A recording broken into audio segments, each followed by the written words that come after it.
좋은 날입니다. 6월 2일 GT 묵상에 함께 하신 여러분 환영하고 축복합니다. 오늘은 욥기 21장 17절에서 34절 말씀으로 인생사의 복잡함이란 제목으로 하나님 말씀 나누겠습니다. 본문 말씀 함께 읽어봅니다. 악인의 등불이 꺼짐과 재앙이 그들에게 닥침과 하나님이 진노하사 그들을 곤고하게 하심이 몇 번인가. 그들이 바람 앞에 건불같이 폭풍에 날려간 겨같이 되었도다. 하나님은 그의 죄악을 그의 자손들을 위하여 쌓아두시며 그에게 갚으실 것을 알게 하시기를 원하노라. 자기의 멸망을 자기의 눈으로 보게 하며 전능자의 진노를 마시게 할 것이니라. 그의 달수가 다하면 자기 집에 대하여 무슨 관계가 있겠느냐. 그러나 하나님께서는 높은 자들을 심판하시나니 누가 능히 하나님께 지식을 가르치겠느냐. 어떤 사람은 죽도록 기운이 충실하여 안전하며 평안하고 그의 그릇에는 젖이 가득하며 그의 골선이 윤택하고 어떤 사람은 마음의 고통을 품고 죽음으로 행복을 맛보지 못하는도다. 이 둘이 매 한 가지로 흙 속에 눕고 그들 위에 구더기가 덮이는구나. 내가 너희의 생각을 알고 너희가 나를 해하려는 속셈도 아노라. 너희의 말이 귀인의 집이 어디 있으며 악인이 살던 장막이 어디 있느냐 하는구나. 너희가 길 가는 사람들에게 묻지 아니하였느냐. 그들의 증거를 알지 못하느냐. 악인은 재난의 날을 위하여 남겨둔 바 되었고 진노의 날을 향하여 끌려가느니라. 누가 능히 그의 면전에서 그의 길을 알려주며 누가 그의 소행을 보응하랴. 그를 무덤으로 메어가고 사람이 그 무덤을 지키리라. 그는 골짜기의 흙덩이를 달게 여기리니 많은 사람들이 그보다 앞서갔으며 모든 사람이 그의 뒤에 줄지었느니라. 그런데도 너희는 나를 헛되이 위로하려 했느냐. 너희 대답은 거짓일 뿐이니라.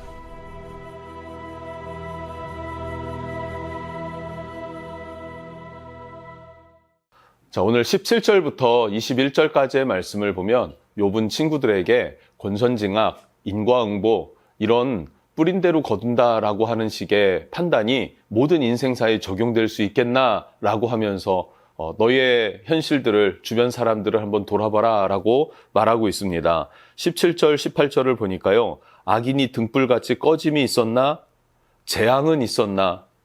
하나님의 진노는 있는가? 라고 되묻습니다. 악인들이 하나님의 진노를 받고 재앙을 얻고 그들의 앞길이 그냥 깜깜하게 등불이 꺼진 것과 같은 그런 일들을 몇 번이나 보았는가라고 질문해요. 그리고 18절에도요. 악인이 폭풍의 겨처럼 날아가던가라고 하면서 문장으로 보면은 평서문인 듯 질문의 내용을 담고 있다라는 것을 우리는 알 수 있습니다. 여러분 어떻습니까? 여러분 주변에 있는 악인들이 더 잘 되는 것들을 혹 보지는 않습니까? 하나님은 왜 저 사람을 심판하지 않으시나? 왜 저런 모양 저대로 놔두시나? 하는 그런 모습들을 우리는 생각할 때가 있지 않나 하는 것이죠. 그래서 19절, 20절에 욥이 이렇게 말합니다. 자신의 죄악이 자녀에게 내려가면 그게 제대로 된 권선징악인가? 라고 또한 질문해요. 악인이 있는데 그 사람이 받을 그 죄값이 있지 않겠습니까? 근데 그 죄값을 자신이 받지 않고 그 자녀에게로 내려간다면 제대로 된 권선징악이냐? 라고 하면서 질문을 하고요. 또 자신의 죄악은 자신이 받아야 마땅한 것은 아닌가? 라고도 되묻고 있습니다. 그렇지 않습니까? 내가 받아야 될 죄값이 있는데 그것을 자식이가 물려줬어요. 근데 물려준 줄을 알아요, 그 당시에. 그냥 그대로 죽음을 당했다라고 하면은 이 사람은 정말 자기가 잘못한 것에 대한 그 값을 받은 것인가? 대가를 치렀는가? 라는 거예요. 그렇지 않다라고 욥은 말하고 있습니다. 즉, 욥은 인생사를 생각할 때에 인간의 삶이라는 게 인과응보라는 원칙 하나만 가지고 해석할 수는 없다. 인과응보라는 잣대만 절대 기준이 되는 것은 아니더라라는 것을 이야기를 하면서 설명을 하고 있습니다. 그러면 성경에서 말하는 인과응보는 무엇일까요? 심판하시는 하나님에 대한 그 메시지들은 어떻게 해석해야 하겠습니까? 시편에서도 그리고 하박국에서도 말라기에서도 그 등등 굉장히 많은 구절에서 하나님은 악한 자에게 벌하시고 선한 자에게 은혜를 베푸신다라고 하는 그런 말씀들이 많이 있단 말이죠. 그럼 어떻게 이것을 해석해야 하는가라고도 생각해 볼 필요가 있는데 로마서 11장을 보면요. 31절부터 33절까지 말씀을 보면 모든 사람에게 베푸시는 긍휼함이 있다라고 그래요. 하나님께서 모든 사람에게 베푸시는 긍휼이 있다.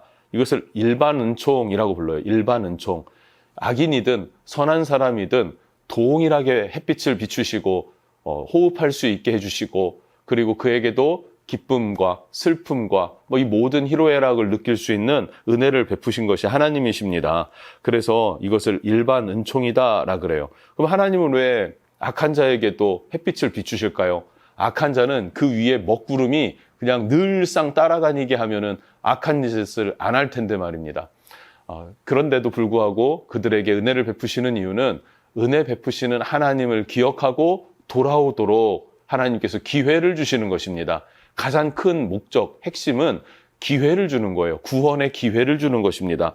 그래서 예수를 믿고 주 안에 거하는 자들은 어떻게 됩니까? 하나님의 자녀라 칭함을 받고요. 자녀의 권세를 얻게 될 거고요. 그리고 그 나라에서 영원히 살게 됨으로 말미암아 지옥 형벌을 멸하게 되는 것이죠. 이것을 뭐라고 합니까?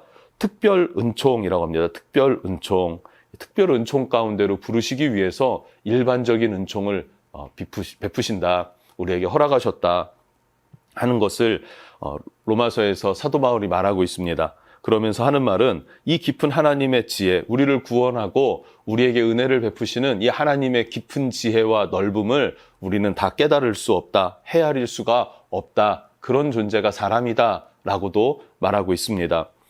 이 땅을 살아갈 때 악한 자가 더 잘 되는 것 같습니다. 부자가 돼서 더 떵떵거려서 더 꼴보기 싫은 그런 모습들도 우리는 경험하죠. 생각하게 되죠. 그러나 그게 전부가 아니라는 사실, 그 안에 깊은 하나님의 지혜를 신뢰하는 믿음, 이 믿음이 우리에게 있었으면 좋겠어요. 이어서 23절부터 26절 말씀을 보면 의인이나 악인이나 죽으면 매한가지다라고 말하는 거예요. 사람이 죽으면 썩기 마련이고 또 사람이 죽으면 그 시체 가운데에 구더기가 일어나기도 한다라는 거죠. 의인이라고 해서 구더기가 없고 냄새가 없고 이렇게 썩고 없어지는 인생이 아니더라. 죽으면 의인이든 악인이든 똑같이 구더기가 생긴다. 그리고 똑같이 냄새가 나고 그거 누가 의인이었는지 누가 악인이었는지 가늠할 수가 없다라고 말하면서 그런데 사람이 어떻게 그렇게 쉽게 죄인이라 정죄할 수 있는가? 의인이라 판단할 수 있는가라고 친구들에게 되묻는 것입니다. 맞는 말이지 않습니까? 여러분, 그래서 우리는 나 스스로도 나를 구원할 수 없다. 내가 의인이다, 내가 죄인이다 라고 하는 그 기준이 나에게로부터 말미암은 것이 아니다. 누구로부터 말미암습니까? 예수 그리스도입니다. 메시아로 오시는 예수 그리스도를 믿는 믿음으로 말미암아 우리가 의롭게 되는 것이지 우리가 어떤 행위가 우리의 어떤 성품이 옳다고 옳은 것은 아니더라는 말이죠. 욥의 말이 맞다라는 것을 우리가 한번 공감할 수 있었으면 좋겠어요. 그리고 27절부터 마지막 34절 말씀을 보면 심지어 재앙과 전쟁이 일어나면 악인이 더 잘 빠져나가더라라는 이야기들을 하면서 반박하는 겁니다. 사실 좀 읽어보면 이해가 그렇게 쉽게 되지는 않는데요. 우리말 버전 성경 있지 않습니까? 우리말 성경이라든지 어린이들이 읽는 쉬운 성경 버전, 이런 다른 버전의 성경들을 읽어보면 굉장히 쉽게 이해가 되어지는 것입니다.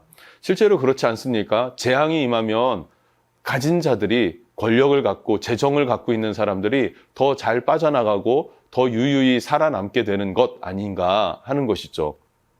없는 사람들은 어떻게 됩니까? 반면에 어떤 똑같은 질병을 걸려도 의료 혜택도 더 낮을 수밖에 없게 될 수 있고요.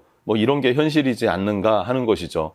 즉 의인이라고 다 잘 되고 악인이라고 다 벌 받는가? 그거 아니다. 그러니까 욥은 하는 말이 무엇이에요? 내가 지금 이 고난과 재앙을 당하는 이유가 범죄함으로 말미암이 아니다. 내가 죄를 지어서 하나님 앞에 악한 자여서 이런 재앙이 나에게 임한 것은 아니다라는 것을 알아다오라고 친구들에게 하소연하는 것입니다, 여러분. 네, 1차 변론 때의 욥의 대답과 2차 변론에서의 욥의 대답이 많이 달라지고 또 성숙해진 모습을 보게 됩니다. 1차 변론이 되어지고 나서 욥이 대답할 때에는 욥은 그냥 죽고 싶다, 죽기를 원한다, 죽음이 낫다, 그런데 죽지도 못한다 하면서 죽음이 주제였어요. 그런데 2차 변론에서는요, 죽음보다도 물론 이제 죽음에 대한 것도 여전히 남아있는 부분이 약간은 있지만 그의 마음의 고백이 더 많이 쏟아진 것은, 기울어진 것은 부활입니다. 소망입니다. 예수님에 대해서 바라보게 되고 그 예수 그리스도로 인하여서 소망을 품게 되고 그 예수 그리스도로 말미암아 다시금 내가 회복될 것, 새로운 하나님 나라에서의 삶이 시작될 것, 하나님이 나를 향한 은혜와 긍휼을 베푸실 것에 대해서 더 바라보고 더 고백하게 되었다는 말입니다. 여러분, 그래서 성경이 말하는 고난이 유익이라고 하는 것, 이 땅에서 잠깐 없어질 것을 인내하고 그러나 영원한 것을 바라보며 영원한 것을 소망하고 영원한 것을 향하여 살게 하는 그 지혜를 주는 것, 그 계기가 어디에 있습니까? 고난에 있습니다. 그런데 많은 성도들이 이 고난을 당할 때 넘어지고 그리고 실패하고 그리고 믿음을 버려버리는 그런 일들은 너무나 가슴 아픕니다. 여러분의 상황이 어떠하든 끝까지 믿음으로 하나님 앞에 설 수 있기를 주님의 이름으로 축복합니다. 기도하겠습니다. 하나님이 이 땅을 살아갈 때 의인과 악인을 우리가 쉽게 가늠하고 판단할 수가 없습니다. 하나님, 나 스스로도 나를 구원할 수 없는 존재인 내가 어떻게 남을 판단하고 남을 이렇다 저렇다 가늠하겠습니까? 오로지 우리 주님만을 바라보면서 주님 안에 소망을 품고 살아가는 믿음의 사람 되도록 나를 이끌어 주시고 나를 세워 주시옵소서. 예수님의 이름으로 기도합니다. 아멘.